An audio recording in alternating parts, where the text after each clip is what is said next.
Hello, this is Ron Mackey coming to you again from Las Vegas for the sixth reading from my book, Parenting the Bottom Line. John Rosemond, PhD, in his book, To Spank or Not to Spank, discussed issues associated with spanking children, as well as how to do it correctly. He stated several times in the book that he is not a proponent of spanking, but stated that spanking a child, if it is done correctly, is not harmful to a child and is actually helpful. Now, he suggested 4 ways to spank a child appropriately. In his first step, he notes that a child should be spanked only as a way to provide an immediate halt to an acceptable behavior. It is a way to say stop and listen to a child. Rosemond offered the analogy that one quick, open-handed slap to the clothed bottom of a child is to abuse as sending a child to his room is to locking a child in his closet. And of course, either extreme is abuse. But at the reasonable end of the continuum, the need to halt the child's behavior is the same. He also notes that spanking is not to humiliate a child. Spanking in public does that. Further, when others are around to see the spanking, that child sees them and they distract the child from the message you are trying to give to him or her. The second step that Rosemond gives is that spanking should be followed by a short explanation and a consequence, i.e., you will not be allowed to speak to me or your father like that. Now go to your room until dinner time. He adds that time-outs, losing some privilege for the rest of the day, going to bed early, etc. are also effective disciplinary tools. Rosemond explains that with a toddler at the age of 24 months or so, a quick pat on the butt, followed by the reprimand, i.e., no, I will not let you spit at me, then the consequence is effective. For a young child, placing the child in a chair with a warning, you will not stay there, you will stay there until I get you up, followed by taking a step backward, waiting for a second, and then telling the child, now you can get up, is sufficient. This catches the child's attention, provides a rule, provides a consequence, and establishes that you are in charge. Rosemond's third step suggests that correction should quickly and immediately follow the undesired behavior. Repeated warnings, pleadings, and eventual blow-ups, followed by spanking when the parent is out of control and angry, are not discipline or correction, for they do not slow or halt the undesired behavior. It goes on to say that correction does not necessarily include spanking. And he further argues that the value of spanking is in its novelty. If it is only used for immediately halting a child's out of control behavior on occasion, then the child will not get used to it and learn to ignore it. Now, when the question is asked, how often should you spank? Rosemond says, for young children, it is more than once per week. It is likely too much. If it is more than once a week, it is likely too much. With older children, once a month is probably okay. And with children over 9 or 10, it is not effective. Now, in the fourth and last step, Rosemond says that effective spankings are not accompanied by yelling and name-calling. They are never motivated by rage. They can be motivated by anger, but the point of the anger is not to make the child feel threatened, frightened, or more hurt. He states that the point of anger is to mark the experience in the child's head and to convey to them, this crossed some line, this is serious. Rosemond emphasizes that everything is not serious. So again, spanking too often defeats the purpose of spanking at all. Rosemond notes that effective spanking is not a last resort. Of course, I disagree with that. I believe it should be a last resort. Going on, spanking is only useful if it draws a child's attention to a problematic behavior and your decisions about it, if it is done early, quickly, and without fuss. Now, I go along with that. If a child has repeatedly disobeyed you, the problem is that you fail to set and hold limits.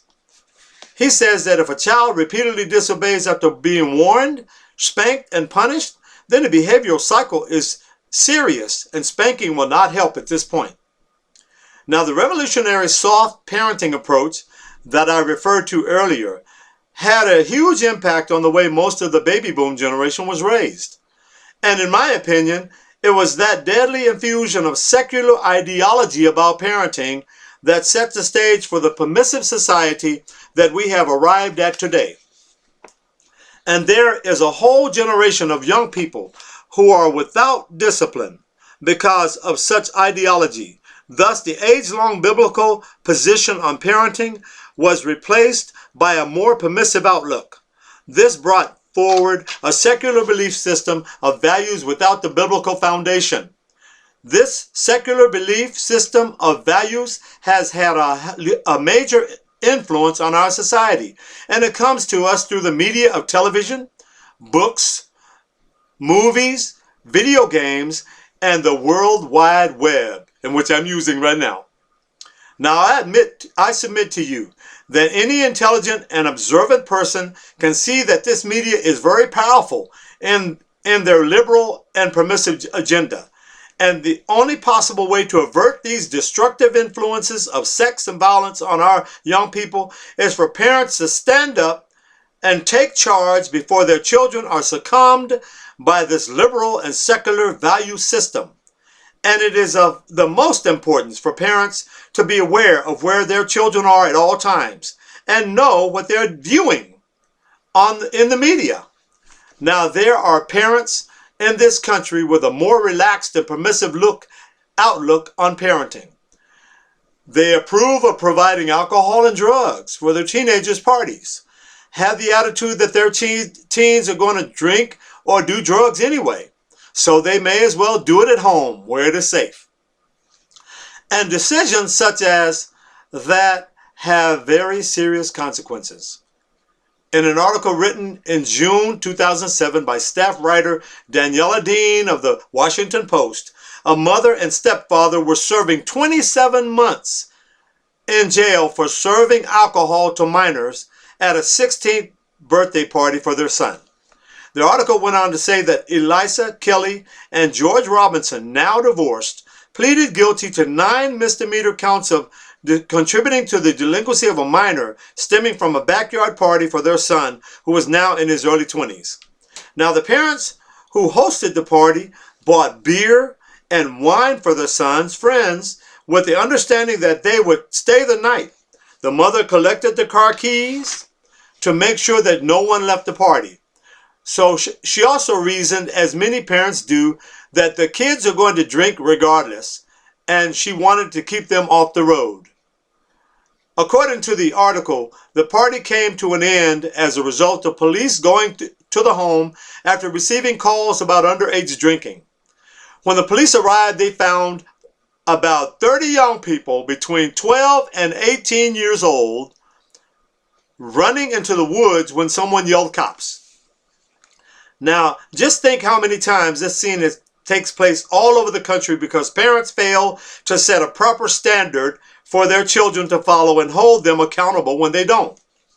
Now, according to the 2007 National Highway Traffic Safety Administration, that's the NHTSA statistics, there were approximately 13,041 people killed in alcohol-related impaired driving accidents, and 1,719 of that number were drivers between the ages of 16 through 20 years old. The fact is one of many reasons for parents to talk openly to their children about alcohol use and abuse and the many dangers that are associated with it. And if you do this early in their lives, you will probably prevent much heartache and sorrow in your family and others as well. And as you know, many teens are given a wide latitude in the use of alcohol and drugs in today's society. And if the parents are soft in that area, the teens will be given the same latitude when it comes to the area of sex. So the parents go a step further by providing their teenage sons with condoms and their teenage daughters with a choice of condoms or birth control pills. And in the homes where this occurs, the subject of abstinence is never mentioned because of this more permissive attitude. Now, what age should parents begin to set standards for their offspring to follow? Should parents start while the child is in infancy, or should they let things go until the child is 13 or 14 years old? Everybody knows that a baby is not born with a wealth of knowledge when they come from the womb. So they need to be taught from infancy to adulthood what is acceptable and what is not acceptable behavior.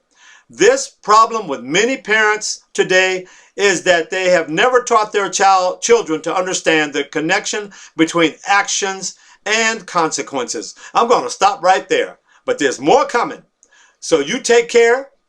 Have a wonderful day tonight and tomorrow of parenting, and I'll see you again. God bless, and have a great night.